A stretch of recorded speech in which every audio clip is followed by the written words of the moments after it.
प्रकाश भाई आओ ना, आप आओ, आप आओ। प्यार इतना किया था मैंने तुझे, लोग कहते हैं तू पराया था, लोग कहते हैं तू पराया। ऐ मेरे यार लौट कर आजा रे, बिन तेरे जिंदगी अधूरी है। कुंदन भाई ना बजाइएगा, आंसू नहीं निकल रहे हमारे, आप ना बजाएं। आज हमें बिना सुर गाने थे, क्योंकि वो एक ऐसा फकीर था, ऐसा गवैया था। लखवटिया में मैं पहली बार गया, मैं बोला भैया नंबर आएगा, बोले क्यों को नहीं आवे विष्णु भाई, मैं बैठो नहीं, गोदी कर ले जाओ थाने। हमारे प्रकाश हमारे कालू भाई वास्ते जोरदार ताली लगाओ। ऐ मेरे दोस्त कौन लौट कर आजा रे, एक फूल तेरी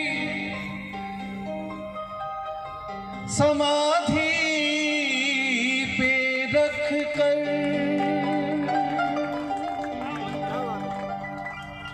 पूजूंगा तुझको जिंदगी, मालिक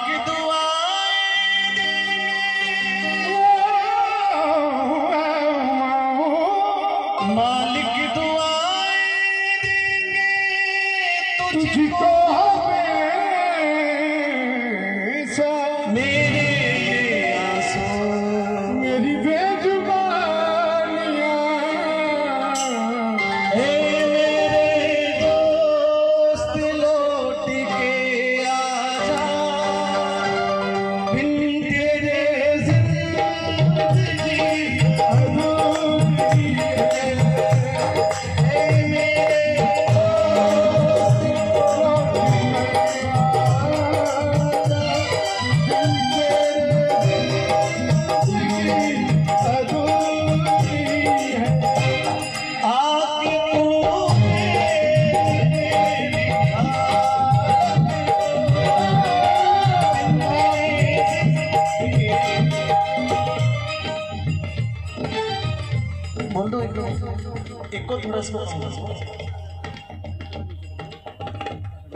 हमने नहीं सोचा था कि ये दिन हमको देखने को मिलेगा, और राजस्थान के किसी भी कलाकार ने ये कभी नहीं सोचा था कि उनके लिए हम गाएंगे। आप में से बहुत सारे लोग यहाँ पर बैठे हैं, तो सभी का किसी न किसी रूप में उनसे किसी न किसी माध्यम से किसी न किसी उनके स्वरूप से आपका दर्शन, आपका दीदार आप रूबरू हुए होंगे। कोई मित्र के रूप में हुआ होगा, कोई ऑर्गेनाइजर के रूप में हुआ होगा, कोई उनके बाल सखा के रूप में हुआ होगा, कोई उनके विद्यालय के काल में हुआ होगा। हम लोग उनके जीवन के किसी न किसी पल के साक्षी लोग बैठे हैं। जब ये समाचार जब ये फैला कि वो नहीं रहे, तो ऐसा लगा कि जैसे पूरी दुनिया, पूरा संसार, ग्रह नक्षत्र, ये संसार, पृथ्वी, हवाएं सब रुक गई हो। मैं बहुत करीब था उनके, और वास्तव में करीब था।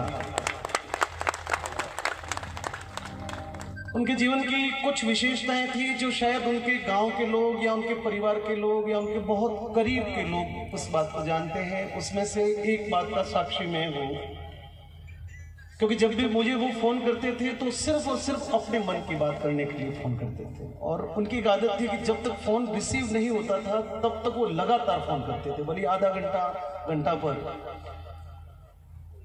तो मैंने उनको पूछा, मैंने कहा कालू भाई आप इतने वर्षों से, क्योंकि 2001 के साल से मैं उनके सफ़र का साक्षी रहा, जब उन्होंने गुरुजीरा शब्द अमोल और काना काकरिया नाम से, जब काना काकरिया को जब उन्होंने दुनिया में लाया था, उसके साथ में उन्होंने अपने गांव के प्रति, वो चाहते तो अपने नाम के पीछे परिहार लगा सकते थे, वो चाहते थे। जब कैसेट पे फर्स्ट बार में जब कैसेट पे लिखा जाता है यदि किसी ऑडियो पर, तो वो उसका सरनेम वो जो चाहता वही लिखा जाता। फर्स्ट बार में कंपनी पूछती है कि आपके पीछे क्या लिखना है, तो वो चाहते तो परिहार लिखा सकते थे या अपने मन से कुछ भी नाम लिखा सकते थे। लेकिन उस आदमी की इस गांव के प्रति श्रद्धा रही कि उन्होंने अपने नाम के पीछे बिखरनिया लिखना तय किया, और इस बिखरनिया गांव को पूरे विश्व के सामने उन्होंने इस गांव को चमका दिया, रोशन कर दिया। उसके बाद में उनकी दूसरी जो विशेषता थी कि उन्होंने अपने शुरुआती दौर में जो कुछ कमाया वो सब अपने परिवार के लिए, अपनी बहनों की शादियां की, अपने बहनों की शादियां की, उनके बाद में अपने भाइयों को सेटल किया। और इस पूरे कार्यकाल में उनके जीवन के लगभग 15 वर्ष बीत गए। उन्होंने जो कमाया, जो मिला उन्होंने, और 2-3 कार्यक्रम तक साक्षी रहा, क्योंकि उनकी बहन का जब विवाह था तो मैं उस कार्यक्रम में था। यहाँ हमारे साहब के यहाँ पर, ठाकुर साहब के यहाँ पे उसका कार्यक्रम रखा गया। 2 वर्ष पहले उनके पिताजी शांत हुए, तब हम माता जी उस जागरण में हम आए, तो उसको भी उन्होंने पूर्व कर्तव्य रूप से निभाया। और फिर अभी लॉकडाउन में उन्होंने कहा कि प्रकाश भाई बहुत सुख के दिन जब आए थे, तो ये कोरोना नाम का ये दैत्य जो आया वो मेरे जीवन को बहुत मुश्किल में डाल गया। मैं कभी कभी पूछता था, मैंने कालू भाई आपको कुछ भी आवश्यकता हो, निसंकोच आप किसी और को कहें ना कहें, आपका मन हो, लेकिन मुझे जरूर कहिएगा कि मैं क्या कर सकता हूँ आपके लिए। आप सभी मित्रों को एक बहुत बड़ी बात में, आप ताली अभी ना बजाएं, लेकिन इसके बाद में उनके लिए ताली जरूर बजाएं कि वो आदमी इतना स्वाभिमानी था, वो आदमी इतना अपने मन से इतना स्वाभिमानी था कि उसने अपने घर के लिए या अपने परिवार के लिए किसी के आगे हाथ नहीं फैलाया। उसने किसी के सामने अपने हाथ को यूं नहीं किया। उसको लगता था कि जो मुझे मिलेगा मेरी मेहनत से मिलेगा, जो मुझे गाने के बाद में मिलेगा या मुझे मेरे गायन के बाद में मुझे तोहफा मिलेगा, उस पर मेरा अधिकार हो सकता है, लेकिन मैं अपनी प्रसिद्धि का, मैं अपनी योग्यता का या मैं अपने परिचय का मैं किसी भी प्रकार से फायदा उठाऊंगा। मैंने उनको बहुत बार कहा। एक बार अभी लॉकडाउन में बोला गाड़ी में टायर नहीं है, मैंने कहा मैं भेज देता हूँ। बोले कि नहीं, मेरे को बहुत ज्यादा आवश्यकता पड़ेगी, जिस दिन मेरे किसी भी कार्य में मैं जब बस नहीं चलेगा प्रकाश भाई मैं उस दिन फोन करूंगा, उससे पहले मैं इस बात को नहीं करूंगा। ये अपने आप में एक कलाकार के लिए बहुत बड़ी पूंजी होती है। आप सभी लोग आए थे और वो ऊपर बैठा बैठा हम सभी को बहुत आराम से फकीर के जैसे वो हंसता हंसता हम सबको देख रहा है। ये मेरा विश्वास है, क्योंकि वो मौज में चला गया, वो मौज में चला गया और वो जीते जी मौज में था, वो जीते जी फकीर के रूप में था। किसी भी प्रकार के दर्द को उसने व्यक्त नहीं होने दिया, किसी भी पीड़ा को उसने लोगों के बीच में नहीं आने दिया। खुद के घर में, खुद के शरीर में किसी भी प्रकार की तकलीफ है, लेकिन उसने उस तकलीफ को लोगों के बीच में नहीं आने दिया। वो जीते जी फकीर था और आज जहां पर भी है वहां से भी बहुत आराम से हंसते हुए हम सब लोगों को देख रहा है। उनका आशीर्वाद हम सभी पर बना रहे। और आप सभी लोगों ने इस परिवार के लिए जो श्रद्धा दिखाई है, उस श्रद्धा को सिर्फ आज नहीं, 2 दिन नहीं, महीने भर नहीं, मैं मानता हूं कि उसके लिए यदि सच्ची श्रद्धा हो तो ये बालक जब तक अपने पैरों पे खड़े नहीं हो जाएं तब तक बार बार संभालें, इनको फोन करें, इनकी कोई भी सुख दुख की बात करें, क्योंकि हमारा ये दायित्व बनेगा जब तक ये बच्चे अपने पैर पर खड़े होकर कुछ नाम नहीं कर ले, कुछ काम नहीं कर ले, तब तक हम सभी लोग इस यज्ञ में अपनी आहुति देंगे।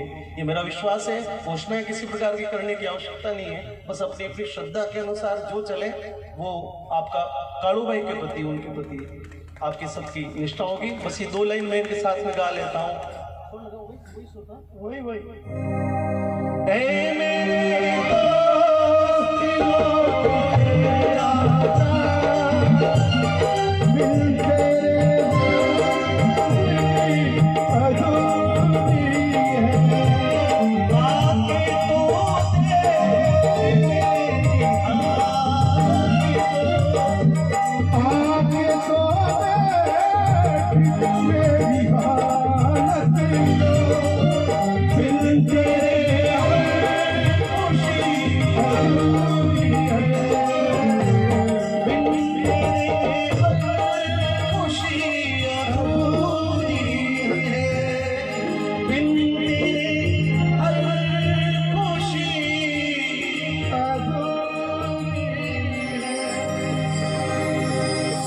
दलपत सिंह जी यहाँ बैठे हैं। लाखोटिया के कार्यक्रम में आप सभी लोगों को एक छोटी सी बात करके अपनी बात को मैं तो समाप्त करूंगा कि बहुत वर्षों तक लाखोटिया महादेव का जो राज्य स्तरीय राष्ट्रीय स्तरीय मेला होता है उसकी जो बिगनिंग है, उसकी जो शुरुआत है वो काड़ू भाई करते थे।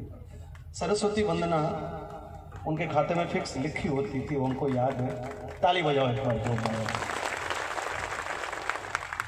तो वहां पर आप सब लोग में से कोई गया हो शायद, लेकिन यहाँ जो जितने भी हमारे गायन वादन से संबंधित लोग बैठे हैं, वहां पर सामने जो दर्शक दीर्घा बनती थी उसमें बीच का जो जगह थी वो उसको वीआईपी जो मेहमान और विशिष्ट लोग जो होते थे उनके लिए बैठने के लिए वो स्थान मुक्कर किया जाता था।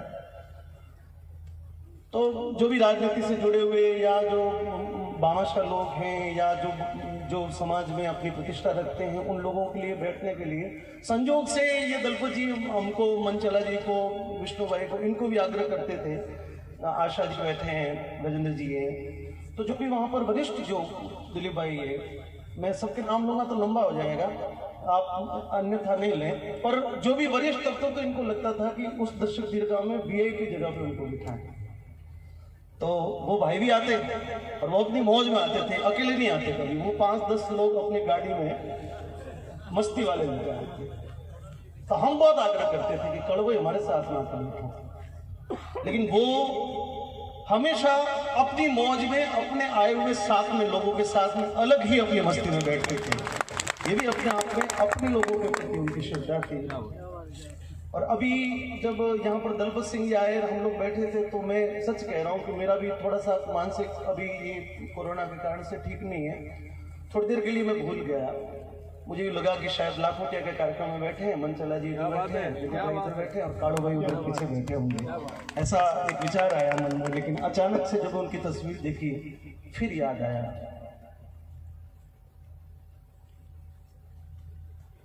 कि वो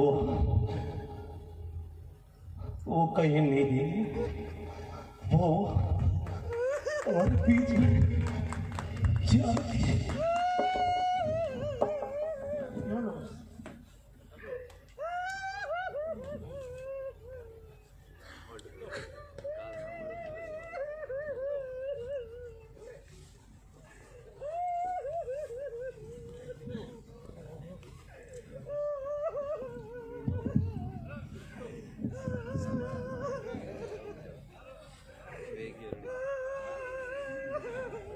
चलो सभी हिम्मत से काम लें।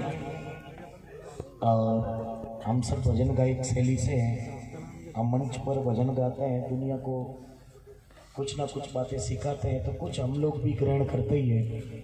लेकिन आदमी का मन हमेशा बहुत कमज़ोर होता है और किसी का धैर्य जवाब दे जाता है। लेकिन हम जैसे आप भी होंगे, अभी तक भी विश्वास नहीं होगा कि काड़ू भाई आज हमारे बीच में नहीं है। मुझे नहीं लगता कि काड़ू भाई आज हमारे बीच में नहीं है। लेकिन मैं आप लोगों से निवेदन करता हूँ कि एक बार काड़ू भाई के लिए जोरदार तालियां बजा करो, साथ में कसम के श्रद्धांजलि दें।